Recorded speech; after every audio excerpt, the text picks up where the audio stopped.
You're welcome, Christiana, right?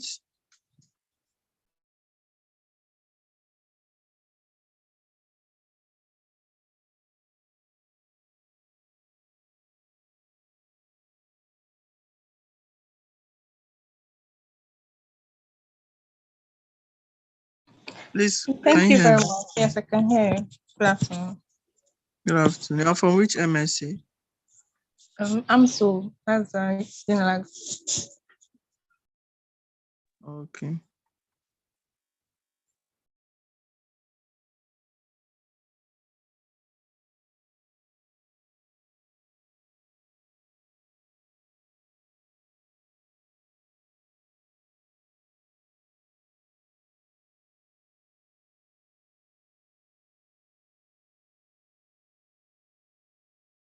Hope you have been enjoying the training.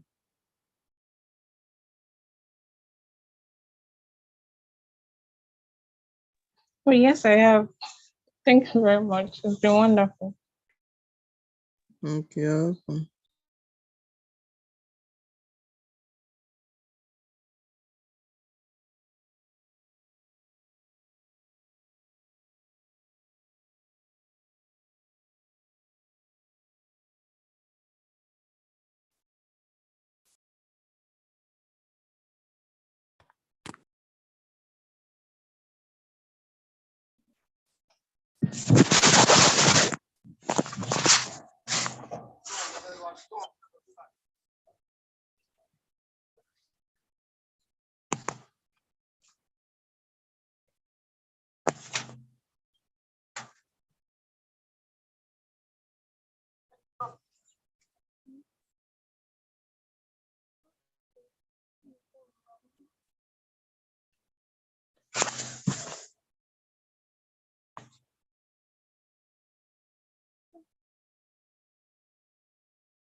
Ilé ṣé wà bí yẹn?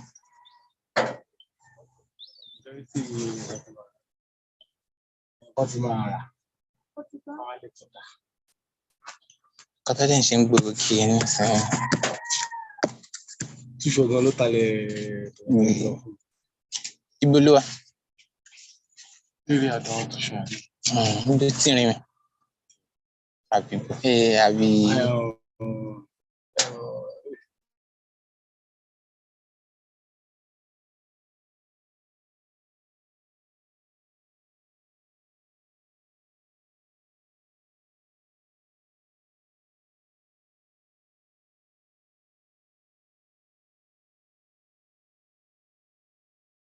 Okay, can you hear me? Yeah, I can.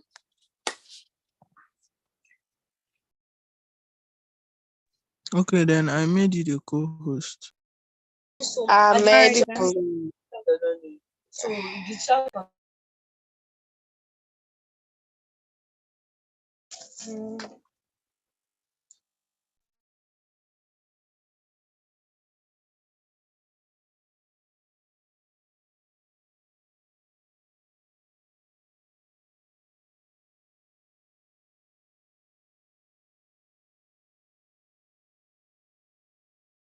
Your purpose, okay.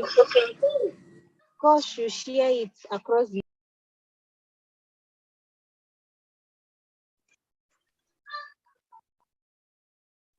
Okay, I made you the host. Just made me the co-host back. All right. Okay.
Okay, it's 2 p.m. Good afternoon, everybody. Welcome to today's session of this training. We're going to be waiting a bit for our speaker and for others to join us. So please remind your team members or your group members to join in. I'm going to make an announcement now, and I'll make it later on to when others join. As for your policy documents that you submitted, all corrections are going to be effected by the end of today. All comments and corrections will be effected, and you'll see them. The delay was due to the extra days we gave for late submission. So we started reviewing the documents after the late submissions were over. So we're going to get that done by the end of today. And kindly mute your mic when you come in, please, so you don't distract others. Thank you. So we'll wait for a few more minutes before we begin.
Okay, for those that are just joining us, good afternoon again. Please kindly mute your mics when you come in. We're still waiting for our speaker. I made an announcement earlier and I'll repeat it again. I said all comments and corrections on your policy documents will be effected before the end of today.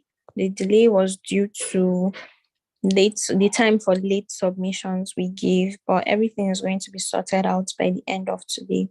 So you can check the documents at the end of today, or your emails rather, to see comments or corrections. So we'll wait for our speaker to come in before we begin. Thank you.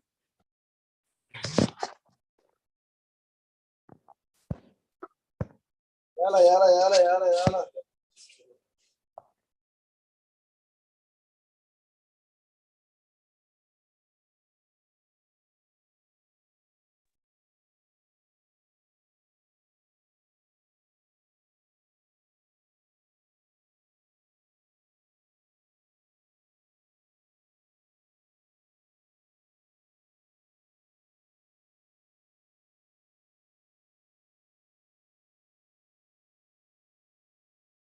Wallahi.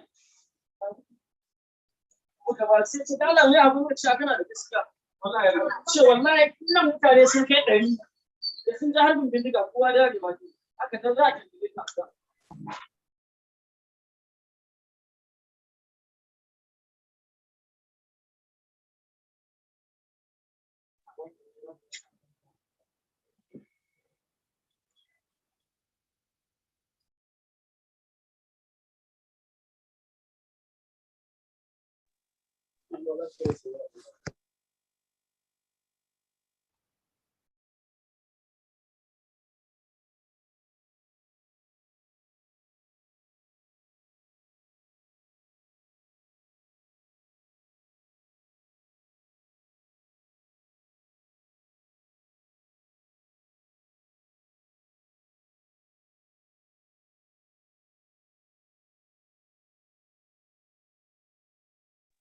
Hello, everyone. I don't know if Daniel is here. Are we not taking attendance?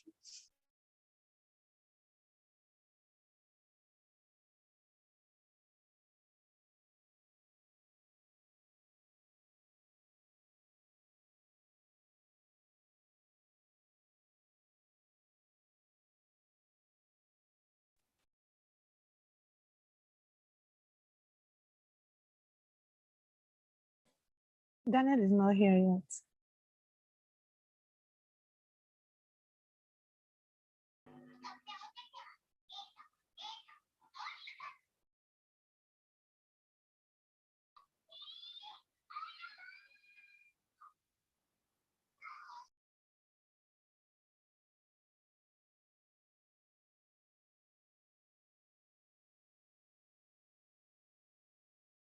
Okay, everyone. I'll be sharing the link in the chat now. I'll be filling the form now for your attendance. You sign in, please. Then later on, after the session, they'll send another link for you to sign out. The form might not be open now, but I'll open it in the next few minutes so everyone can just fill the form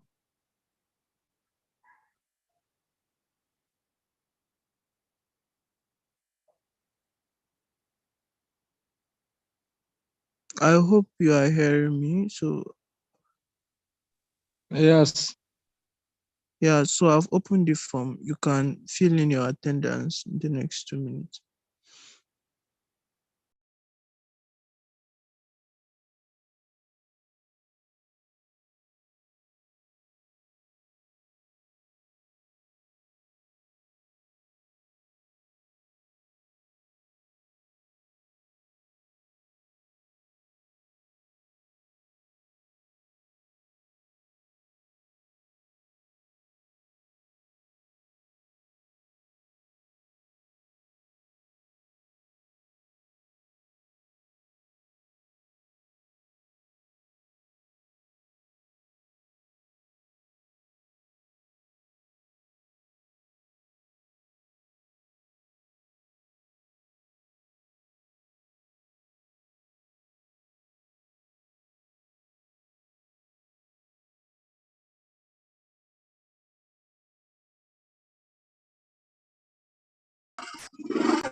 Okay, I think I see our speaker here.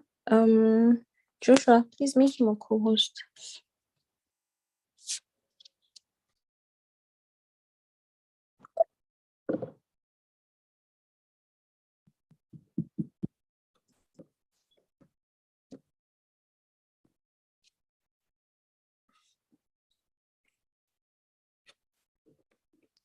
Okay.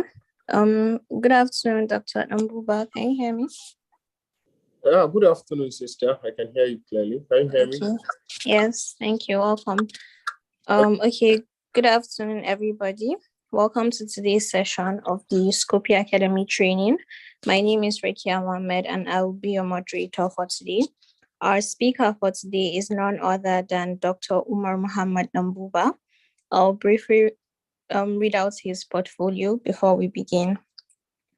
Dr. Umar Muhammad Nambuba became the president of the Nigerian Medical Students Association on 1st January 2021 and holds a Bachelor of Medicine from the University of Maiduguri, Borno State, Nigeria in 2022. He hails from Zamfara State, but was born and brought up in the city of Ikeja, Lagos State, Nigeria. His life from tender has been that of activism, volunteerism, and youth activist and unionist, and he has shown diligence and commitment to the many strides of responsibilities he has championed. As a seasoned leader and mentor, he has invested commitment in building capacity in leadership, administration, and public speaking, which made him stand out among his contemporaries. His exceptional leadership qualities brought glory to the Nigerian Medical Students Association. In his leadership strides, Dr. Nambuba Umar has served NiMSA as the pioneer Northeast Regional Coordinator and the Chief of Staff to the NiMSA President in 2021, at a time when the association alongside the world saw the worst pandemic of recent history. He has shown diligence and commitment to many strides of responsibility and a key in the strategic planning towards the success of the administration. During his years of service as the NiMSA president, he anchored the widest program in history, collaborating with Colgate Nigeria and the National Association of Dental Students, NADS, that led to the success of a nationwide mega outreach and awareness campaign in commemoration of the World Oral Day in 2021. Over 18,000 toothbrushes and toothpaste were distributed to Nigerians across all the states during the program. We picked up a distress call from Naomi Nagata. What's the situation? Can you mute that mic, please? In his innovative governance, he created the NiMSA Imagine Leaders Forum, the first of its kind, which provides a leadership and mentorship avenue for medical students in the preclinical arm, resuscitating media recognition of NiMSA, thereby setting a standard for competition with other students' associations in West Africa. He has continuously maintained a clear vision towards achieving the innovative and inclusive governance which he has always portrayed. In the course of his career, he has received many accolades and awards, including the Royal African Award of the Imperial Majesty Oni of Ife in 2021. His sense of purpose, trustworthiness, diligence, and persistence in the discharge of his duty has set him outstanding and exceptional among others. And indeed, he fits recommendable for bigger responsibilities. Thank you very much, Dr. Nambuba, for joining us today. We are excited to hear from you and hear you facilitate this session. You can unmute your mic and begin. Okay, thank you very much. Can you hear me? Yes, go ahead. Thank you very much. The same way we cannot see you, let me do the same as the moderator has done. Good afternoon, distinguished and respected members of the Nigerian Medical Students Association, friends and observers. I bring to you warm felicitations from me and the President of the Nigerian Medical Students Association 2021. It's indeed a great honor and a privilege to have been invited to speak in the midst of such men of high intellect and men of timber and caliber. I am most honored to have been invited in this unique citadel of learning and research. The Standing Committee on Policy Implementation, I am grateful to be given this opportunity. The story of the growth of SCOPI in this year is phenomenal. From the capacity building to policies they have implemented, the progress has been in leaps and bounds. The story of SCOPI is the story of the tenacity and the innovativeness of its director, Brother Victor. You have really done well to have championed SCOPI in this year. Your name has been written on the marble of gold and greatness with a golden pen in the history of this association. Our moderator, teamwork without coordination leads to confusion. It's a well-coordinated program, and it's one of the best virtual programs I have attended with one of the largest audience I have seen in recent times. Are you with me? Can you hear me? Yes, we can. Please go ahead. Yes, I can hear you. Okay, that's great. That's great. Thank you very much. So going straight to the topic, communication skills, the intersection of public speaking, writing, and listening. What they say is powerful like an egg. Once it's broken, it cannot be fixed. It's this opening statement, it's rightly said. First and foremost, I would like to lay an introduction. After an introduction, then I make definition of effective communication. And we see the intersection between effective communication, that's public speaking, writing, and listening. By way of introduction, improving your communication skills can benefit your career, education, and personal life. As physicians to be, having a good communication skills will be able to give you an edge over others to communicate with your patients well, give your patients confidence. And as a leader of the health team, as a doctor, we are leaders of the health team.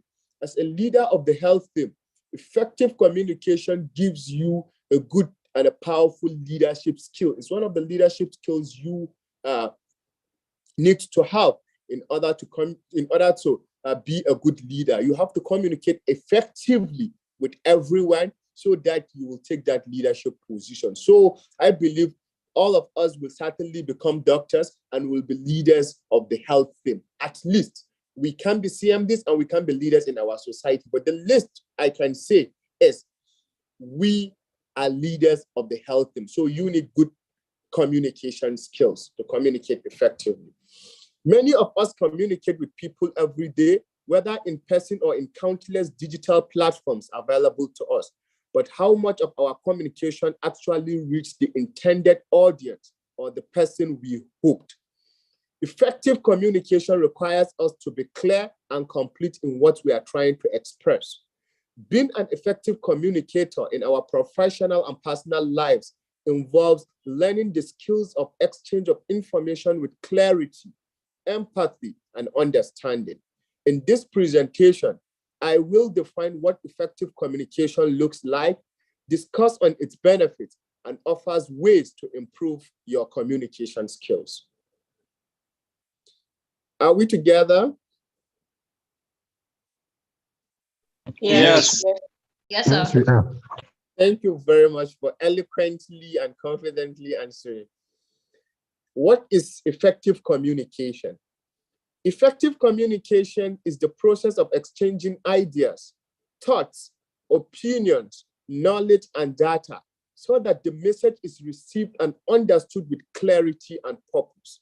When we communicate effectively, both the sender and the receiver feels satisfied. Communication occurs in many forms, including the verbal, the non-verbal, the written, the visual, and listening. It can occur in person or on the internet, on forums like the social media or on websites, over the phone, through applications, call or videos, or by mail. For communication to be effective, it must be clear, correct, complete, concise, and compassionate. We consider this to be the 5 C's of communication. I will mention them again at the course of the presentation, though they may vary depending on who you're asking. While the effectiveness of communication can be difficult to measure, its impact is hard to deny. According to a study and a survey of companies based on the literature I lay my hands on in the United States and the United Kingdom, with at least 100,000 employees, they lost about 62.4 million US dollars per year on average due to communication. On the flip side, companies led by effective communicators had nearly 50% higher over the companies with less effective communicators at the helm. So, tend to have more successful business. That's in business. Captains of industries tend to be more successful when they communicate effectively with their customers, with some of their shareholders. In hospitals, as a doctor, you need to communicate effectively to people. As a leader in your community, you need to communicate effectively with that communication skills so that people will be able to understand. The essence of communication is for people to understand what you are trying to say. And when I say communication in this context, it means ranging from the public speaking to a written article or whatever it is. You need that clarity and the sense of purpose for you to achieve the aim in which the desired goal is meant to be. The benefit of effective communication cannot be overemphasized. The benefits of the communication effectiveness can be witnessed in the workplace, in an educational setting, and in your personal life. Learning how to communicate well can be boon in each of these areas, in the workplace, in the hospital, or in leadership positions. While you communicate effectively, you can be able to manage the employees and build teams. You grow your organization more rapidly and retain employees. You benefit from an enhanced creativity and opportunities for you or your organization. In your personal life, effective communication can lead to improved social, emotional, and mental health, deeper existing connections, new bonds based on trust and transparency, better problem solving, conflict and resolution. As a president, when I was the president of NiMSA, there is always a statement I made that transparency is built on the free flow of information. People get to understand what's going on when you clearly communicate to them, either in a written form or in a spoken form. But the whole hallmark is you need to develop a good communication skills, and you need to communicate with people effectively. How to improve your communication skills? Then while communicating in a public speaking, like in the face-to-face conversation, body language plays an important role. Communication is 55% non-verbal, 38% the vocal, that's the tone and the inflection, and 7% in the words.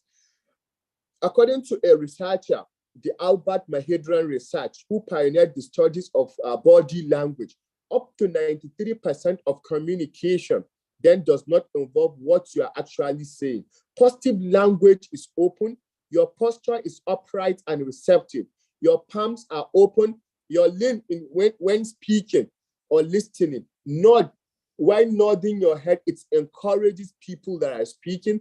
Negative body language can include biting your lips nervously, looking bored, crossing your arms, putting your hands on your hips, or tapping your foot impatiently. So while communicating in a public speaking, in a gathering, your body language says a lot. While your hands are moving and other things, while you move your hands and try to communicate effectively, it encourages the way your body language says a lot while communicating. So while making a public speaking, you need to communicate with the audience. You need to carry the audience along, and you need to ask some questions like, are you understanding what I'm trying to say? Like these things like this, it carries the audience. While nodding their head, it gives the speaker like a sense of fulfillment that what he's trying to communicate, it's fully understood and well assimilated. So I believe while making a public speaking in an audience, not in a virtual gathering, you need to make the body language, it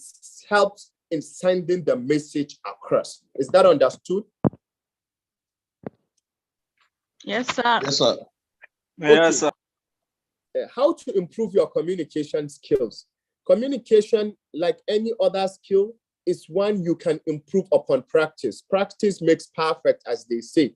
You need to practice it. That's the only way. You cannot be shy, and you make mistakes, but you get to correct those mistakes you make. And it's only through constant practice that you can be able to perfect a skill. So communication is a skill. So it's through constant practice. Your act of public speaking, you can be able to be an effective speaker because of constant practicing. You get to get exceptional writing skills because you write, you make corrections, and you always become a better version of whom the society wish to, spend time with. Here are a few ways to improve your communication skills, whether at home or on a job.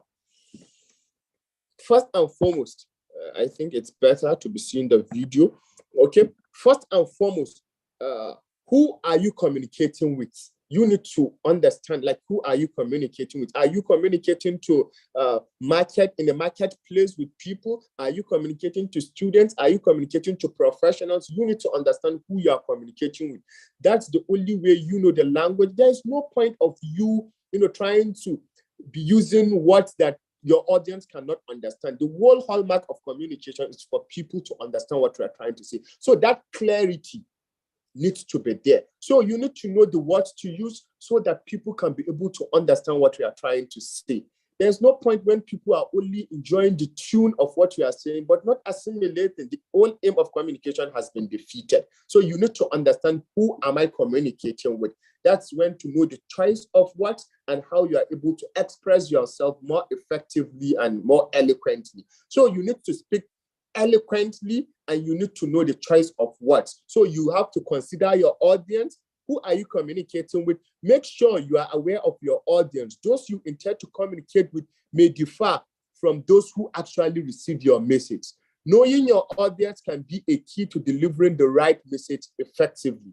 Their age, race, ethnicity, gender, marital status, income, educational level, subject knowledge, and professional experience can all impact how they will receive your message. Like, if today we are going to make an awareness campaign about, trying to, as medical students, trying to, enlighten the society about the benefit of premarital testing, like to know their genotype, to know their RBD status, the retroviral status, and other things. So you cannot be coming and be telling them that the hemoglobin, like they won't understand. So you have to break it to a level that the people that are not in medical field can be able to understand. There is a difference in when you are delivering a lecture to medical students or to medical professionals. So the choice of words and level at which you will be able to communicate. There's no point of you using all the medical jargons and communicating while people are not understanding, only enjoying the tune of what you are saying. The whole aim of that has been defeated. But in the midst of colleagues and professionals, you can be able to well understood that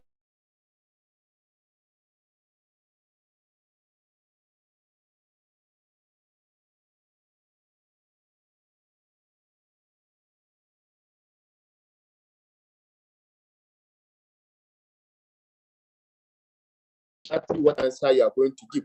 Active listening is the practice of giving your full attention in a communication exchange. Like if you're having one-to-one conversation or an interview, you have to listen attentively to what the interviewer is saying, or a question that is being asked, or your patient. Let's take it low to your patient in the hospital. In the hospital setting, when clerking a patient, you have to listen to your patient and understand what he's trying to say. That's the only way that you can get a good history, and you can be able to make a good, diagnosis from the history. It's still part of that. So if you work in the marketing, you might engage in social listening to gather consumer data on social media platforms like Instagram or TikTok. If you are a professor, you might take advantage of end of semester feedback forms and ask on your students need to be hosting one-on-one meetings during the office hours. Likewise, your students might choose to participate in a discussion after your lecture, or at least sit attentively and ask questions. So if you are a teacher, you need to interact with your students to know the level at which they are understanding. Are they assimilating what you are trying to say or not? If you are a leader, like now the director of SCOPI, when they are having their executive meeting with some of his executives, you need to listen attentively to know exactly what's the problem. Why are we not making progress? We are making progress. Oh, how can we be able to improve? You must be a good listener. And I have made it clear, like as medical students, while clerking, you need to listen to the own story of the patients. Then you're able to extract useful information that will help you in making a good diagnosis. As a team leader, you might reach out message from your teammates, guys that are frustrated with the workload, and respond by resetting the priorities for the next few weeks. This communicates to the team that their voice are heard. So you have to listen attentively as a team leader. You have to be a good listener to listen to people, what they are up to. It's improve you. Nobody is an island of knowledge or wisdom. So while you listen, there's always something to learn from someone. All this will improve your communication ability. That's from the public speaking. Because when you have a lot of information at your fingertips, you will be able to communicate effectively. That confidence, you need to be confident, but not to be arrogant. You need to speak eloquently. You need to make good body language. And that's the best way. While writing, you need to be an exceptional writer. You have to mind, okay, the tenses, is it the past tense? Is it a narrative story? Is it the present continuous tense? All these things will make you a better. And while attending a lot of leadership trainings, you'll be able to, get inspired. Good mentorship. Get a good mentor. Let him guide you. A knowledge with guidance is better than that without guidance. Get someone who can speak eloquently. Let him guide you, and you will be able to, effectively. And with constant practice, you will learn the act of speaking, the power of speaking with purpose and vision. Say it like Obama.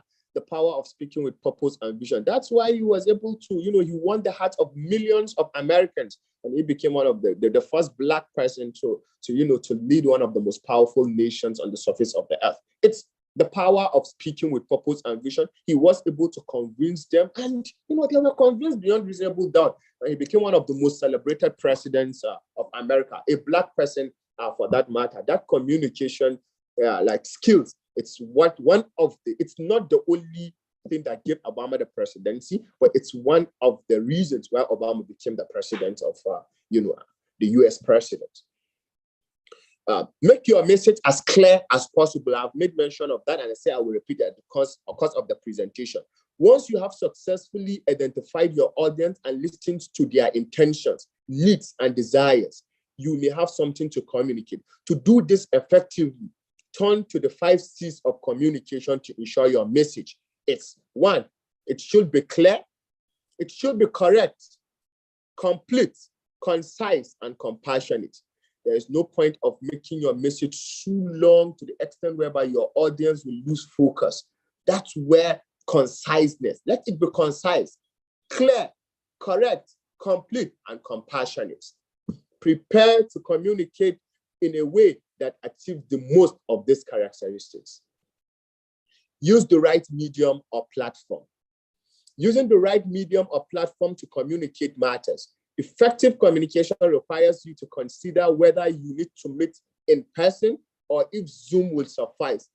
Is your message casual enough to use WhatsApp, or would a formal email be more efficient and thorough?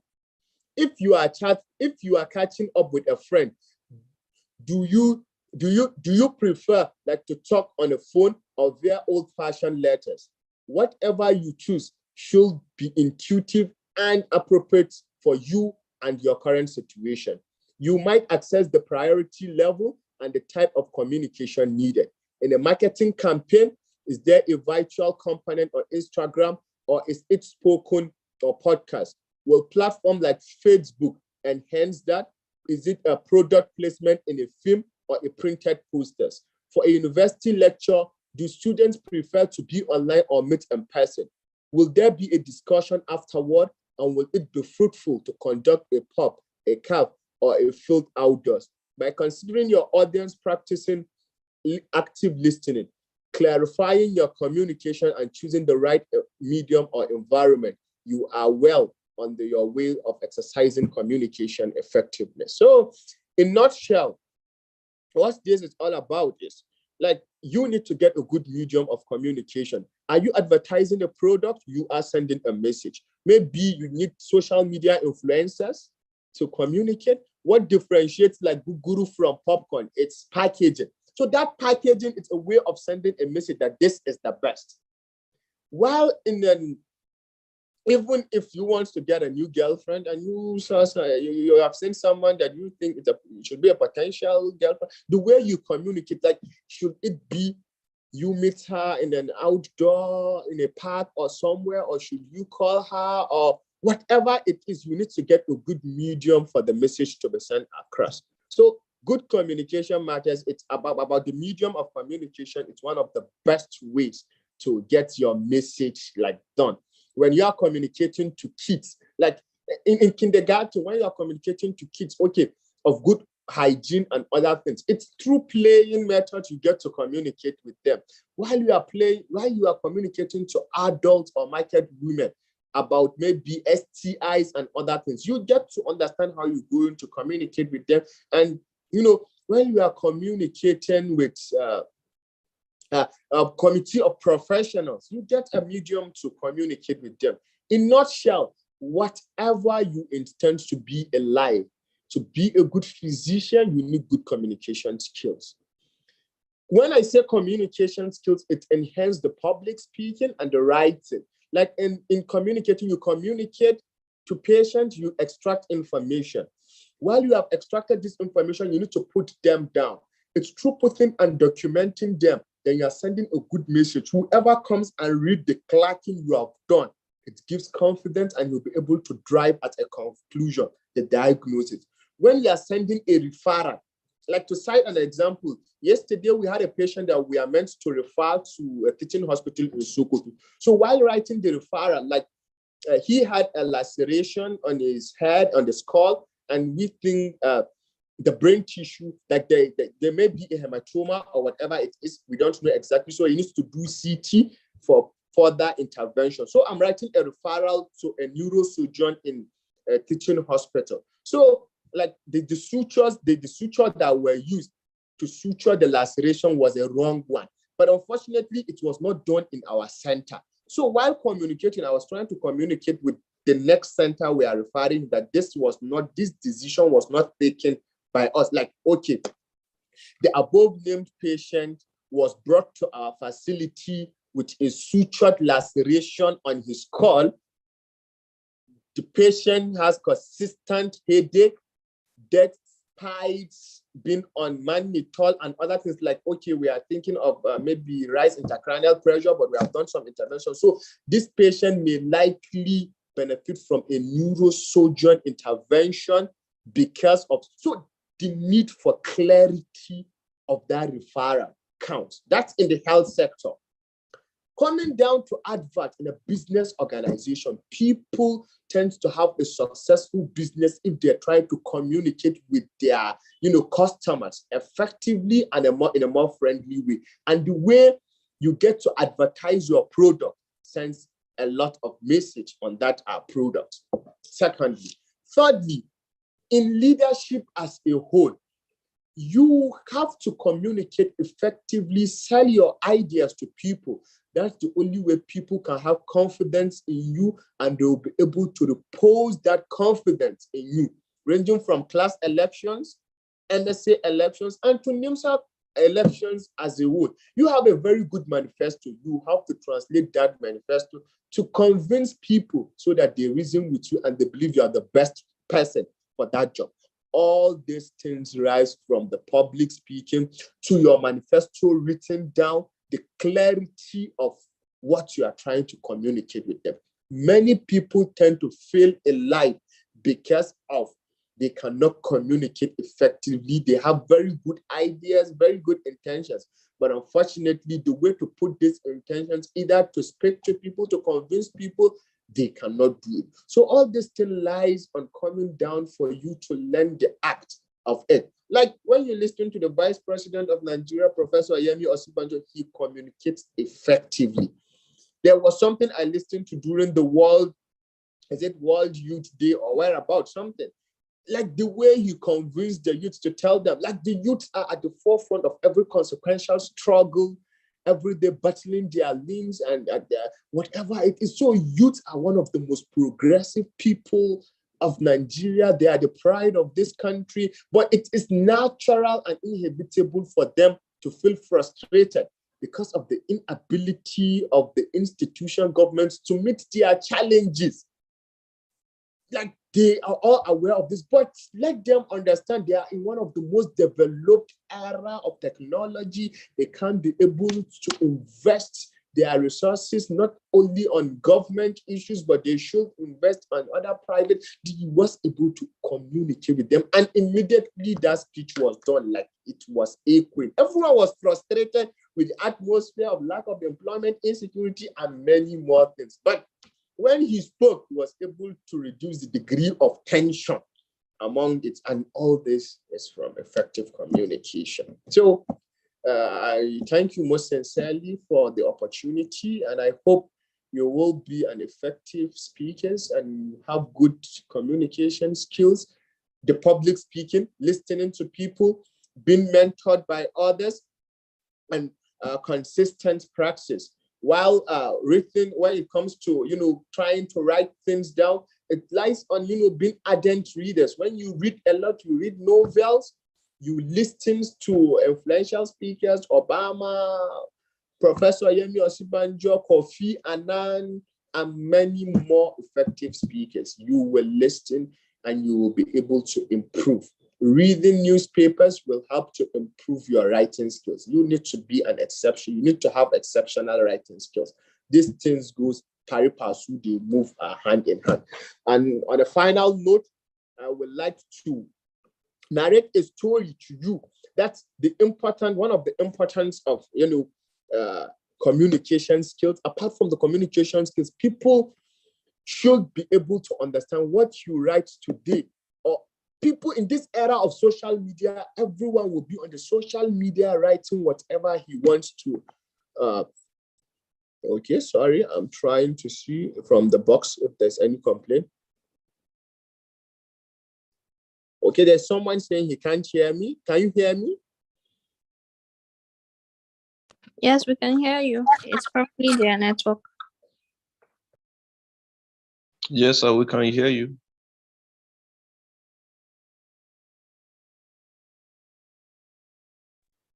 To say this. Okay, I'm trying to narrate the story on like whatever you write today,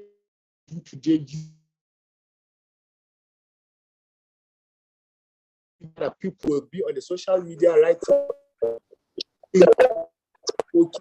It's very wrong. You need to know exactly what you are going to write. As they say, words that are said on is powerful like an egg. When it's broken, it cannot be fixed. Okay. Listen attentively to this story. There's a national issue that happened during President Umaru Musa Yar'Adua's time. I'm very passionate about issue of politics and national leadership. So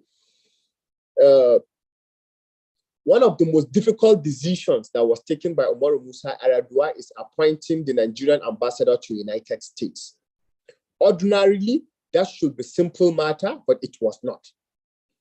It's actually a long story, but I would like to abridge it. The ambassador at that time was retired Brigadier General Oluwole Rotimi, a former military governor of Lagos State, a respectable senior citizen. At a point, Ambassador Rotimi had some disagreement with his supervisory ministry of late Chief Ojo Madueke. In the process, they also exchanged some angry memos.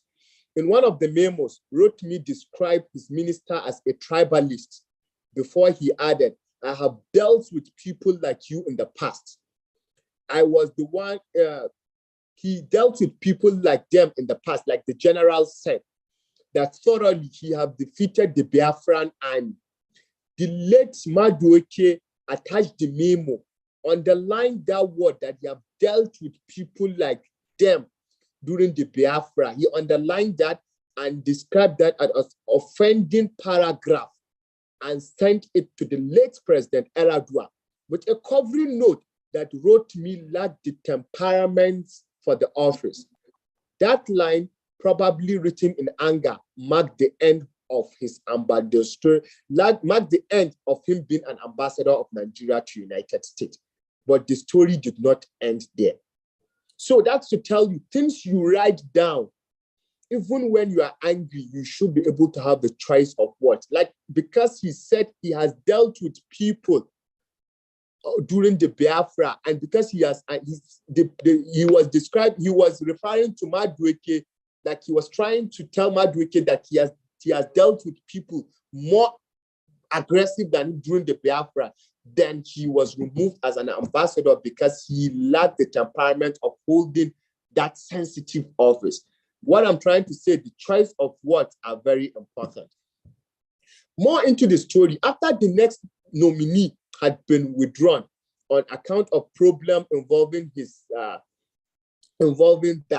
Okay, President Yar'Adua called the former governor in the Southwest state, because the slot, like, it's meant for the Southwest, like, you know, as politics will have it, they zone some certain position. So that place was meant for Southwest. After this Brigadier General was removed, so the position, President Yar'Adua felt it's important to get someone from the Southwest to occupy that position.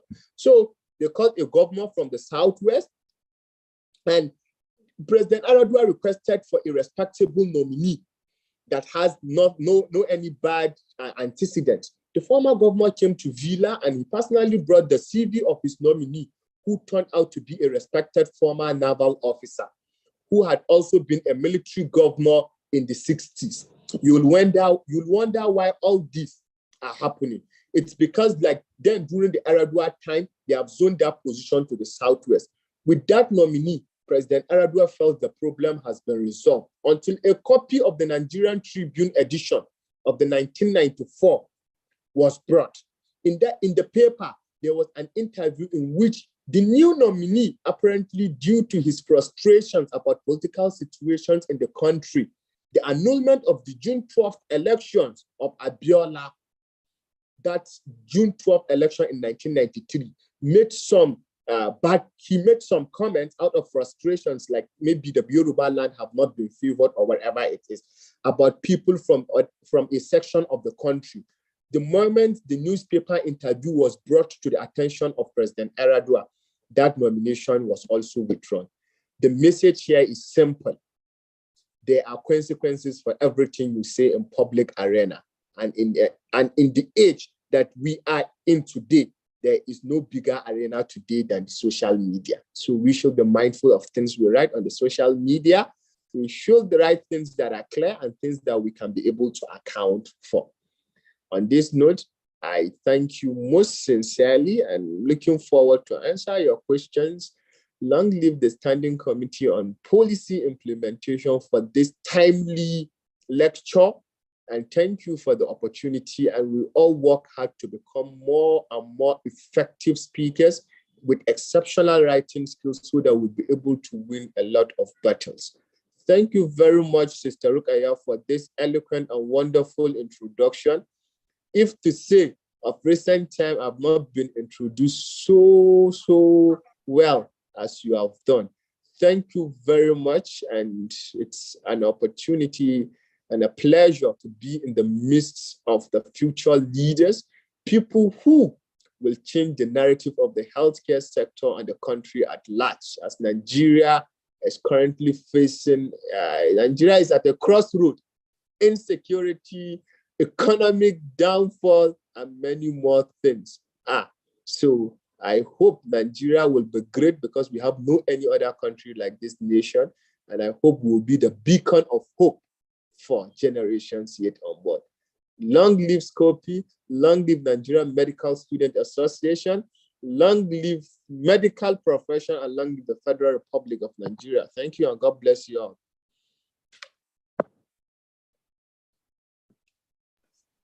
Thank you so much, Dr. Nambuba. That was an amazing presentation. Honestly, I have listened to so many people speak in the past, but you set the standard really high. Thank you very much for honoring our invitation. We're really grateful, and I hope that each and every one of us here have taken one lesson or the other from our past president. We'll be taking questions now from the participants. If you have any question, please kindly raise your hand or drop it in the chat box and our speaker will attend to it.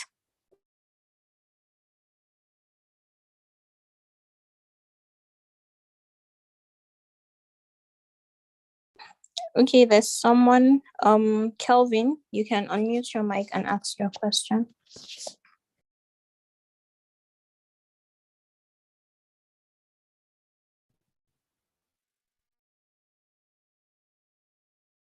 Kelvin, can you hear me?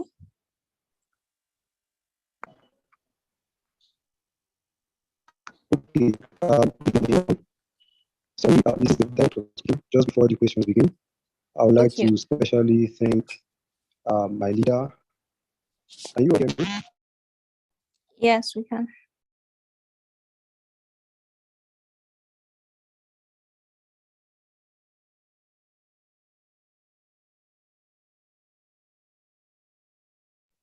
Director, sir, we cannot hear you again. I think there's a bit of a network issue. Okay, before our director comes back, you can drop your questions in the chat box. And don't forget to sign out. The attendance link is in the chat box. Okay, director. I'd like to ask NiMSA presidents.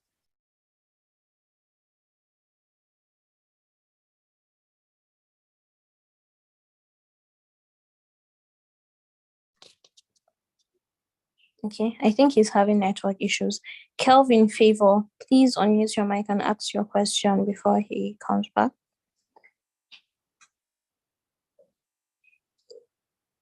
Okay, good afternoon. Good afternoon. Okay, I wrote down a series of questions, but let me start with this. So can I be heard? Can everyone hear me? Yes, you can. Okay. when you don't agree with the person's submission, like let's say you are conversing with someone and then you don't agree with the person's submission, like in the head-to-head communication, does it mean that communication was ineffective? Okay, Dr. Ambuba, you can respond to the question.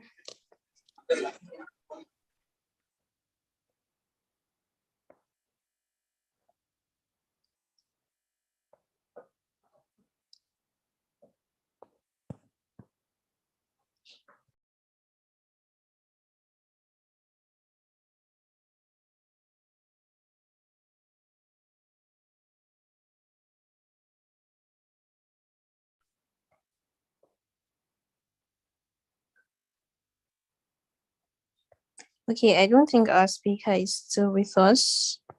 Please just give us a second.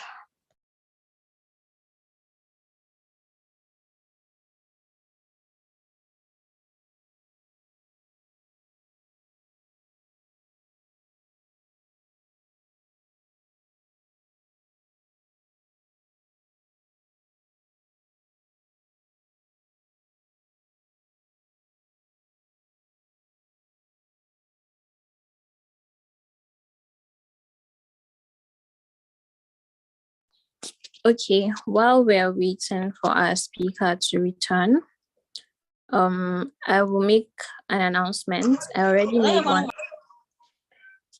made one earlier, so I'll just repeat it again. For your policy documents that you submitted, we are going to put in all comments and corrections before the end of today. The delay was due to the time frame that was given, the extra time for late submissions. That's why we had to wait for all late submissions before we start giving input. So by the end of today, all comments and corrections will be uploaded. Then there's going to be a presentation session on 30th of July for all the SCOPI Academy participants. More details about this is going to be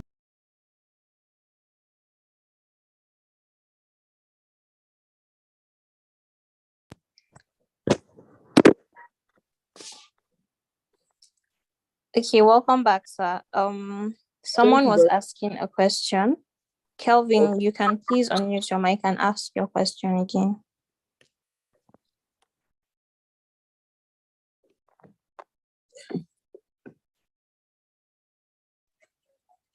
Okay. I said the question I asked earlier. I said when you don't agree with a person's submission in a head-to-head argument or in a communication, does it mean that communication was ineffective?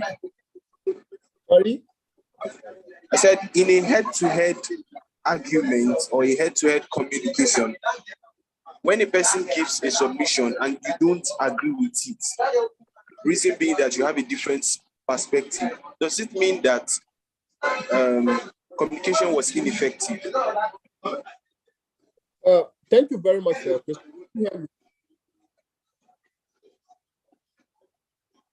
Can you? Yes, I can. Okay. When you are having a more of a debate with someone, and he said something, and you feel you are of different opinion, does that mean the aim of communication has been defeated? Is that a question? Exactly. Okay. To effectively communicate, we must realize that we are all different in the way we perceive the world, and use this understanding as a guide to our communication with others. Like most importantly is, in more of a debate thing, it's for about evidence-based conversation. So for people not to agree with you when you are giving the facts, and people tend not to agree, you have effectively communicated with them. But for them to have perceived what you have said or not, it's their own problem. But it depends. In a more of a debate, the word communication is evidence-based communication. So if you have given a good evidence and you have clearly communicated, then people tend not to believe with what you say. You have communicated to them. because you only continue to explain for people who are willing to open their heart and understand. But people who have made up their mind not to understand, no matter how clear you tend to communicate to them, they will not, and they will assume. But the aim of communication have not been defeated. Thank you very much. Okay, sir. Thank you, sir. That was understood. Sorry, has that answered your... Yes, sir. Yes, sir. That answered it. Thank you, sir. Yeah, welcome. Okay, thank you very much, sir. There's another question in the chat box.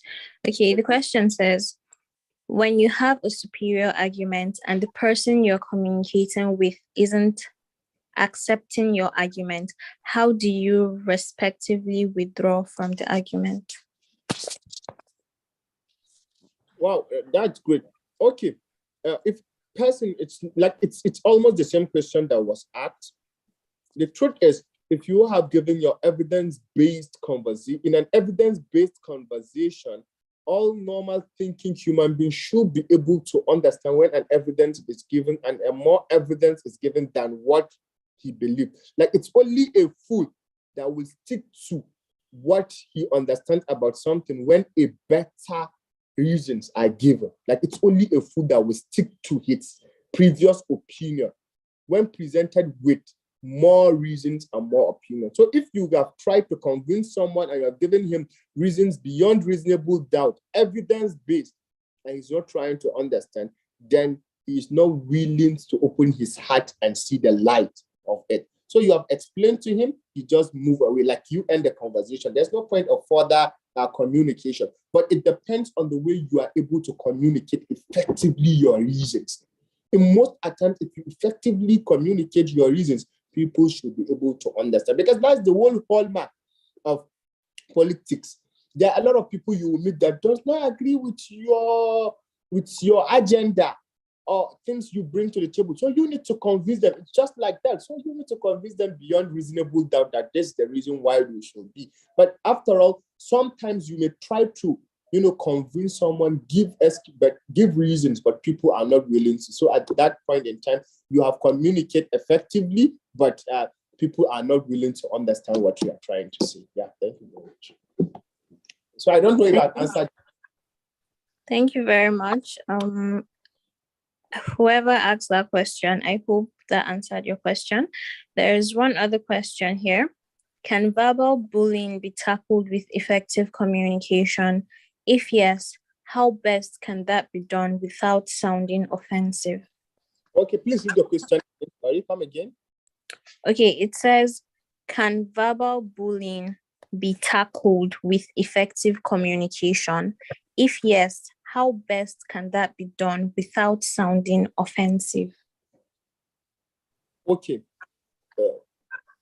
The truth is, when having a conversation, most at times, it's communication. The aim of communication is defeated when the two parties are speaking at the same time.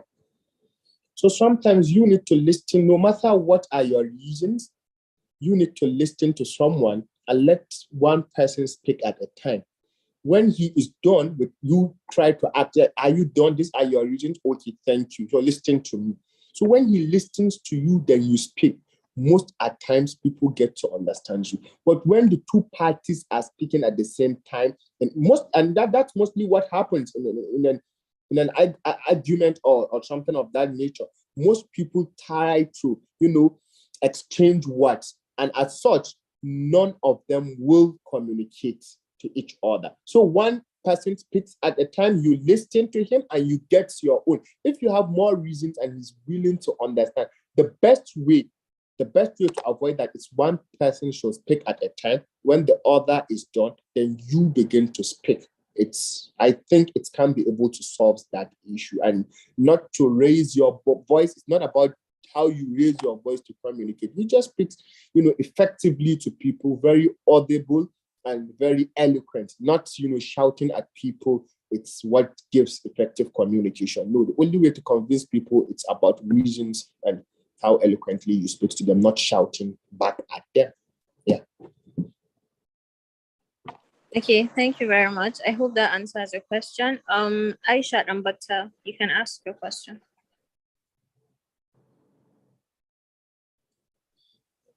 Good afternoon. Thank you very much for this session. So my question goes, in our world today where a lot of communication is done virtually or via text message, how can we determine effectively that our message has been communicated and understood while we do not have the benefits of being able to observe their body language or any other tells? Thank you. Okay, thank you very much, Aisha. Okay, the best way to access that is from the response you get from people. When you communicate to people, the way they respond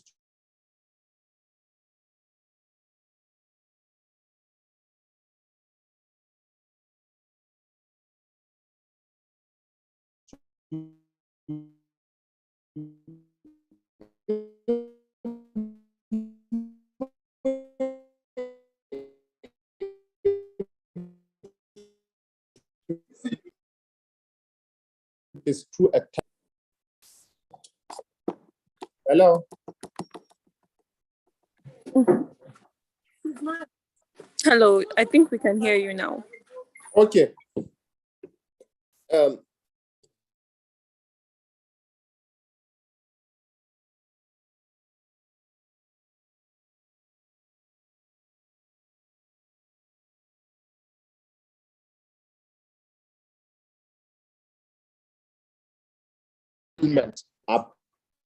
About the message, whether it is well understood or not. Like, okay, it's mostly like mostly in a relationship. When you send a message to one of the other partner in a relationship, the ways the other person responds, it gives you whether it's well assimilated, whether you have communicated effectively or not. So the response is what gives the sense of fulfillment about it's well understood or not. Okay, does that answer your question, Aisha? Thank you very much. Sorry, I can't hear. Yes, it did. Thank you very much. Sorry, please hold on.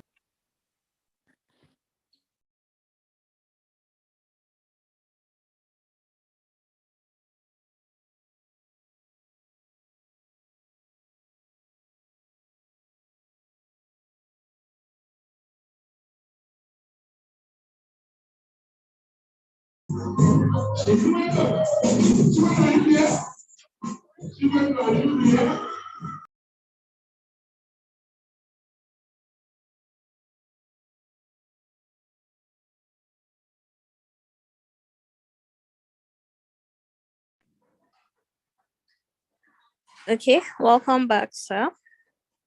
David Osnachi, you can ask your question.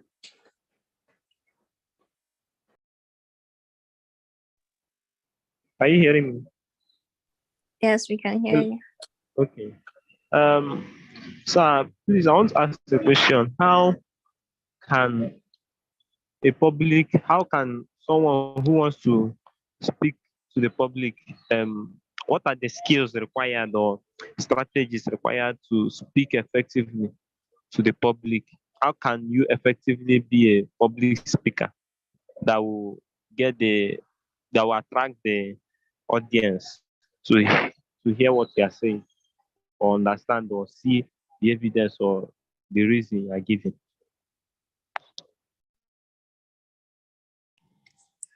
We cannot hear you, sir. Your mic is muted. Okay, you hear me now? Thank you. Can you hear me? Yes, go on. Yes. Okay. Becoming an effective public speaker, one is it starts not in a day. It's about constant practicing, trying to address few number of people. One is clarity of purpose. You have to understand, what am I addressing the public on? The more you understand the topic in which you'll be communicating with, the more you will have the confidence to speak to people. Secondly, get to know who are the audience. Is it learned professionals or learned professionals? Is it children, market people? Get to understand. That gives you a go-ahead to know exactly what you are saying. You need to speak eloquent and audibly and the body language you use to speak to them. Your body language takes them. And from the response you get from them, is that understood, or you see them nodding their head? It gives that sense of fulfillment that you are, you are well communicating to them. So the best way to be an effective speaker, one is, it's about practicing. You need to practice from a small number of people to a large number of people. You need to be carrying your audience along, looking at the audience and, get a good knowledge of what you are communicating. It's not about holding a paper to be reading. No, it's about knowing exactly what you are. Just a paper there should serve as a guide. And as such, people will tend to listen to you when they understand you are fully and well informed about what you are talking about. When people understand that you are only reading, then as such, they will understand that everybody can stand before them and read. So it's about you to understand what you are speaking, speak audibly, and take your audience along. But the whole hallmark of it is constant practice. You practice every day, you'll become a better version of who you were before. Yeah, thank you very much. Okay, thank you very much for that answer. We have quite a number of questions in the chat box. So this one says, when you are presenting during class presentations and you present a new idea on the topic, but your lecturer argued with you on it, and you know that you are right, what can you do in that particular time? In that case scenario, you end that particular conversation. The truth is, sometimes it's ego that stop the lecturers from trying to understand new ideas. But in a ceteris paribus, all things being equal, like, you can learn. Nobody is too old to learn, and we are not too young to lead or bring new ideas. Nobody is a monopoly of knowledge or wisdom. Because today I'm presenting this topic does not mean I'm the best presenter of this, or I speak more effectively well than all my audience. So that's why we have opened this room. Like, there's room for contributions. Others may contribute, and as such, I may learn from a person. So as such, you cannot be able to carry that debate further, because when you present more ideas and the lecturer is not willing to understand, like recently, you just keep quiet and end that conversation. It's not because you have not communicated effectively, it's because someone has already made up his mind that you don't have anything productively to contribute. That is a Nigerian ideology. And that is a leadership ideology, that mentality that we need to get rid of it. Like, our audience, people that we are teaching, sometimes people tend to be better and have better things to say than us. So we learn to listen, and we learn virtually from anybody, like whoever. So today, as the director, someone can be able to contribute something, and that's the best option. Moderator, somebody can, correct her moderation and say, okay, I believe if you have done these things, I believe it will be better. Well, now I've presented this topic, someone can say, okay, I believe this, and that, and we all learn. I think we are all open for that. So it takes an extra mind to do that, but that does not mean because you have not communicated. You have communicated well, you have brought a new idea, but people are not willing to open their heart and see the light. So there is no way they can see. Yeah. Okay, thank you very much. Tim, you can go ahead and ask your question. Okay, good afternoon, everybody. Thank you very much for the session, sir. I have a question, and it's basically, you were saying something about effective communication, and personally, in this age that most communications are done virtually, text messages, calls, emails, I personally tend to send texts, and when I send text to people, I tend to explain everything, like put in every detail, as much details as I can. And recently, I've been getting some responses from people saying stuff like, I make them seem like the message I sent to them make them look like a stupid person because it is too detailed, and I don't know how to handle that kind of situation. Okay, thank you very much. That's where that's where the issue of conciseness from the 5 C's. Things need to be concise, and you need to know the person you are talking to.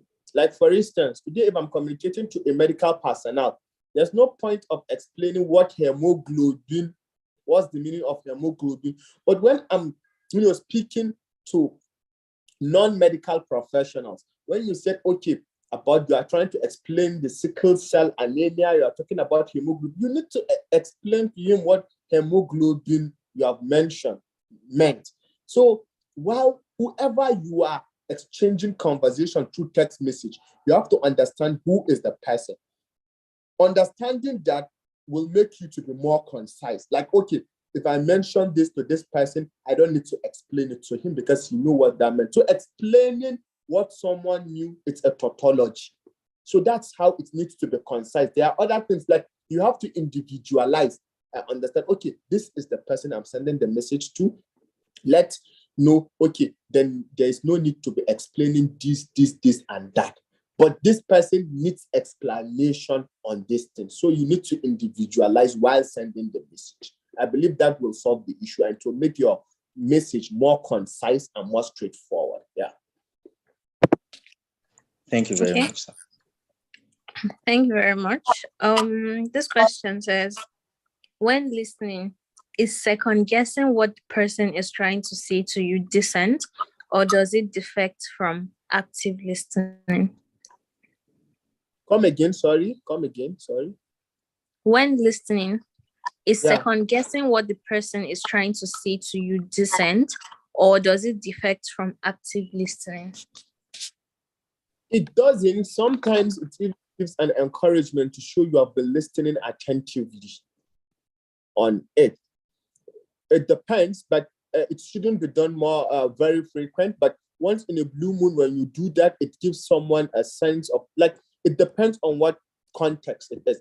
While lecturing, okay, there are times that a lecturer will say something and he will just keep quiet, expecting you to respond. That gives us fulfillment that these guys are following. Like now, when I'm saying, okay, the 5 C's of communication is, it have to be concise, it have to be clear, and then you will add to it. It gives me that sense of fulfillment in it. So not to be done always, but done once in a blue moon, it gives it. You are listening. That shows you have been listening attentively, and you are enjoying the conversation. And the questions, like I have gotten, like the number of numerous questions I'm getting, it gives me a fulfillment that people have been so interested and people have learned a lot and people are trying to get more clarification. So that's literally on my own point of view. Yeah. Okay, thank you very much. We have 2 more questions in the chat box. This one says, when questions are asked after communication, does it mean that communication wasn't effective, or the receiver effectively and critically evaluates the information received? It depends on the question that's been asked. Sometimes a conversation, when someone asks a question to further the conversation, you have communicated effectively, that leads to a question. Like sometimes conversation is just like a cascade. You move from this step to the next step. And sometimes based on the question that was asked, it meant he have not fully understood what you have communicated. But sometimes a question that's been asked, it's toward conversation to further the conversation, which means he has fully assimilated and you have communicated well. And that's why he needs to ask a further question. Yeah. So it depends on the question asked. From the question asked, we'll be able to tell you whether you have communicated effectively or there are some stones that are left unturned. Okay, thank you very much. The next question says, what are the barriers to effective communication? Barriers to effective communication lies trying to use big grammars. That's no clarity of purpose. If trying to communicate with people, not understanding the context of your audience, it's a barrier to effective communication. Secondly, not audibly speaking, like when someone is not audible, he is communicating as if he's communicating to himself. It's a barrier. Not knowing what you are speaking, not knowing what you are presenting, you being knowledgeable about that. And more to that, it's issue of, exchanging of language or using vulgar words is a barrier to communication and many more. So these are some of the things I think about. But most importantly, the biggest barrier to communication, not willing to listen and understand what someone. There are people that have already made up their mind. No matter what you have said, they will not be convinced. So that is the biggest barrier. Okay, thank you very much. This question says, there is a scenario in which an RVS patient was diagnosed, but the medical doctor communicated to the patient and the relatives. Okay, the medical doctor communicated to the patient and the relatives, but they refused to understand. What can be done in this situation? So the truth is, they are disconnected with the reality. Being disconnected with the reality, they have refused to accept the reality. The reality is he has been diagnosed beyond reasonable doubt with this. Then they are not willing to open their hearts and see the light. There is nothing he can do because he has communicated with them effectively in a way they should be able to understand. But meanwhile, in what way were they being counseled, being convinced? Because there's breaking of bad news in psychiatry, breaking bad news. So telling someone like he's positive retroviral disease, like it is a bad news.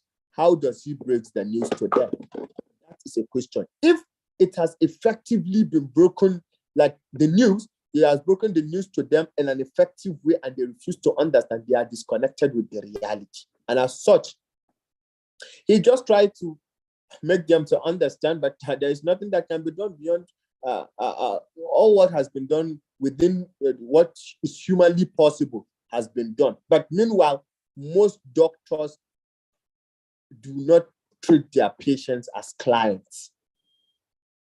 Because, like, okay, you're a patient, you are people will not get to understand that better. But there are ways you try to explain to people, okay, this is what's going on. But at a point, you're not an imam or a cleric or a pastor. You don't need to preach to them to start asking them, okay, how did you get to contact this? No, that's not your business. All your business is, try to explain to them, okay, you add this and this is what you need to do. You need to be on constant medication. Many people have been diagnosed and they have lived healthy for many years, but you have to be on this arrangement of heart medications. The drugs are for free and you have done well. So you need to be on basic investigations, and you need to be checking the retroviral, the viral load and the immune status. And those people are doing well. You get to advise them on how they can be able to cope with the situation and tell them a lot of scenarios people have done well in it. So if they are complying with the medication, this, and that. But sometimes most of our physicians, in fact, they'll be managing a patient for whatever it is. Patient will not even know what it's being managed for. I think most of our people are not doing well to the patient, but it depends on the way. If you have effectively and properly in accordance with the ethics of the medical profession, done the best you can, and someone is not willing to, maybe you speak to your senior who is more experienced to communicate with them. I think the best way is to communicate with a senior who is more experienced than you, because in this business, experience matters. A lot of people have more experience than us, and that's why they say you call for help on things you cannot. Yeah. Okay, thank you very much, sir. Thank you for an amazing presentation. We have exhausted questions in the chat box, and I hope that for all of us that attended, we become better communicators and effective speakers. So I'll close the question session with a personal question from me. What advice do you have for people with stage fright? Like, personally, I can say that, okay, to an extent, I am an excellent communicator and a public speaker, But sometimes when I'm given a task, maybe I want to speak at an event or something, and it's a really big thing for me, I get very nervous. And when I start speaking, my voice shakes sometimes, or stuff like that just happens once in a while. So, what advice do you have for someone like me? Thank you. The advice I have for you is one, you need to be confident and understand that you have been reposed with the confidence to stand and speak. Like, it takes a lot. There are many people in the community or in your MSA, but people reach out to you to anchor a particular program. For that confidence, you have nothing to be afraid of.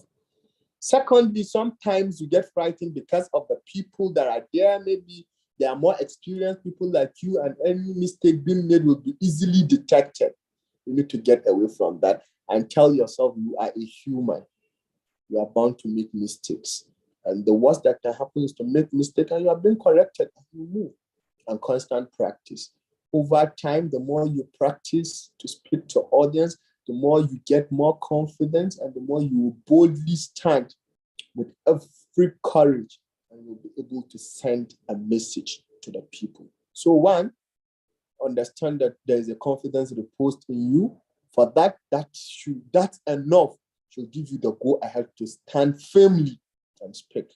Secondly, do not be afraid of making mistakes, because you just have to believe you are a human, like any mistake. And thirdly, you need to eloquently speak and understand the context of what you are saying. Confidence comes when you know what you are saying. Like, there is that confidence and sense of fulfillment when you know, like, this is what I'm speaking about, and this I have justified, the trust that has been, reposed in me. So I think that's really important, and you need to put that at the back of your mind. When you have these things at the back of your mind, you will be able to overcome that anxiety, and you'll be able to do more and more. Constantly, you practice. Every day you practice, you become a better version of whom the society wish to spend time with. And lastly, I want to be like you when I grow up, so that I will be an effective communicator. I will have the power of speaking with purpose and vision. I will be a powerful orator, the power of spoken language. Yeah. Thank you so much, sir. Thank you for your advice. There is an address by the National Director of SCOPI. Unfortunately, he's having network issues, so I'll just read out his message to you in the chat box now. He says, "Thank you so much, sir, for the masterclass you delivered today, evidenced by the numerous questions which you are doing justice to, like a master of the art of communication. On behalf of the entire NiMSA SCOPI, we sincerely appreciate you for honoring our invitation and leaving us with an irrecoverable lecture to ponder on and effect due change. We are most grateful, sir. I sincerely apologize for my inability to deliver this text verbally. I've struggled greatly with the poor network from the later part of the session. Thank you, my leader and mentor, SCOPI Director."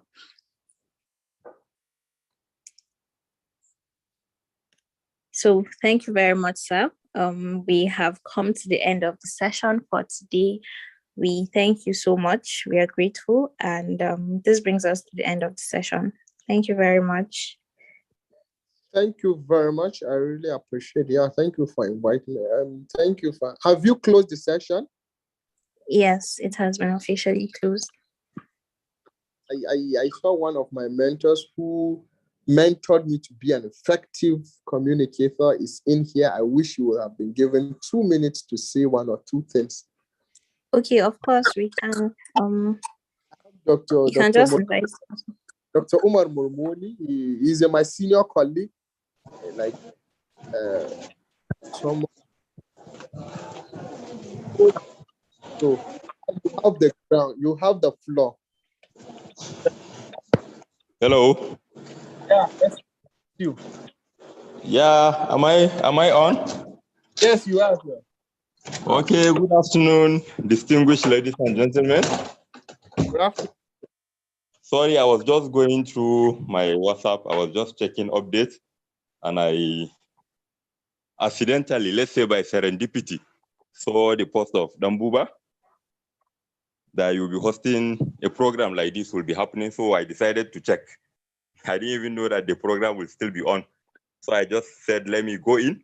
But actually, what's the highlight of the program? Because I've missed virtually every part of the program. Dr. Dambuba? Okay, the anchor will give a highlight of what I have presented, sir. Okay. I'm sorry to draw us back, please. I sincerely apologize. Okay, thank you very much, sir, for joining us. We do appreciate. This program it was organized by the Standing Committee on Policy and Implementation of the Nigerian Medical Students Association. The topic for today is communication skills, the intersection of public speaking, writing, and listening. And our speaker, Dr. Dambuba, has done justice to the topic. He has taught us about communication skills, the 5 C's of communication. He also showed us the intersection between public speaking, writing, and listening, and gave us a lot of tips and answered a great deal of questions from the participants. Okay. So thank you very much. I think you have gotten the right person to speak on the topic, because Dambuba, as we all know, is a public speaker and is an individual that is confident. He is up and about. I think he can face the whole of Nigerians and deliver a paper or a message.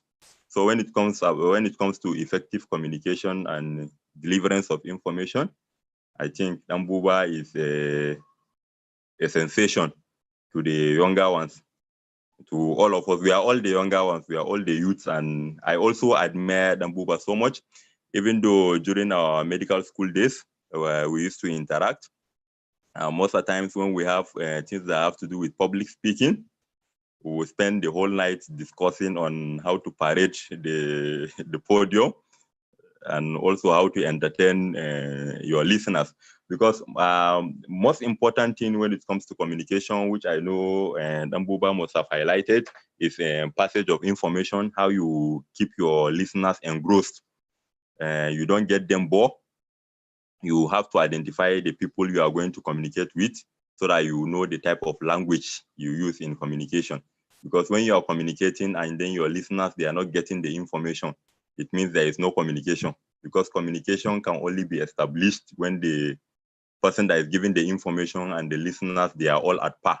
Maybe they all understand what is being given. That's when you get to capture the attention of your listeners, and then they will pay attention. Always you try to be as simple as possible. Once you have identified the category or the register of your listeners, I believe then you will definitely know how to communicate with them. And one thing that is also very, very important is the confidence. Once you have the confidence, I believe you can deliver your message wherever you find yourself. And also, once you are delivering a message, you should also try as much as possible to make eye contact, because by making eye contact, that's when you know whether your message is being delivered or it's not being delivered. So I think for the younger ones, honestly, I think Dambuba is a sensation, because he has done quite a lot of things, and he's a leader. He's a great leader that I think he's a person that promotes inclusion. He promotes inclusion. From my stay with him, I know he's not a person that is sentimental, and there is no any iota of sentiments when it comes to Dambuba. And he's a very, very good public speaker and a communicator. So I applaud him, and I also applaud this standing committee for taking up time to organize something like this. I think it's something that is going to vibrate the younger ones, and a lot of the younger generation want to be involved in communication and public speaking, but because there are, let's say, lack of platforms or inspiration from individuals that are into the business. So you seem, sometimes you don't even know what you are capable of doing until you are given the opportunity. But public speaking, communication, I think, is an integral part of the society now, which I believe every one of us should have the skills of communication. It's very, very vital. So I think I don't want to take much of our time. because I believe Dambuba must have hit all the aspects of communication. So thank you very much. I think it's quite an interactive session, even though I joined late. I don't know if there are questions from the audience. Thank you very much. Thank you very much. If it is an artifact or medal you may have given us, it may gather dust in the shelf or drawers. Today's applauses and appreciation may become a distant memory, but you'll always be remembered for mentoring and impacting on the lives of many that others will enjoy spending time with. What you have done for us, our memories will always cherish to the last breath, and thank you for making us a better version of whom the society wishes to spend time with. You are a leader. In the words of Abraham Lincoln, the ultimate measure of a leader is not the number of people he has led, but the number of people led for such leadership absence. You have tried many. You have trained many in my center and many others to be an effective communicators. If we are great today, it's because we have stood on the shoulders of great men like you. Thank you very much, and God bless you, sir. You're welcome. Thank you too.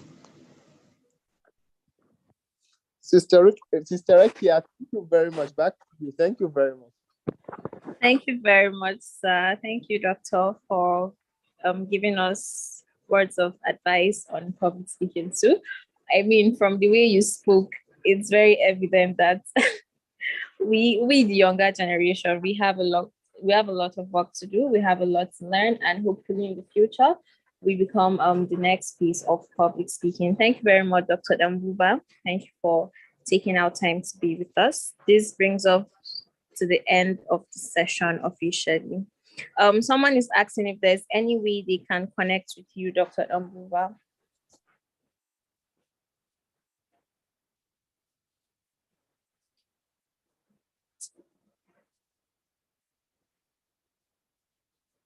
Sir, can you hear me? Can you see me? I'm going back to the hospital and I'm getting from. Oh, okay, yes. So someone is asking if there's a way to connect with you. Drop my number. You give my number. Drop my number in the chat box. Okay, sir. You have my number, or I should. No, I don't. So let me send it, okay? To everyone. 080687161. Yeah. I think I've dropped my number. Okay, thank you very much, sir. Thank you for a good time. Have a wonderful day. Thank you. All right, bye. Home greetings center. Yes, sir. Have a wonderful day. Thank you. I'll be ending the meeting now. For those of you that are still here, please pass on to your teammates that there's going to be an assessment session for the training before our presentation. That's the assessment is going to hold before the 30th of this month. The presentation is on 30th, but the assessment will hold before then. We'll send further information before that time. Thank you very much for attending. Have a nice day. Bye.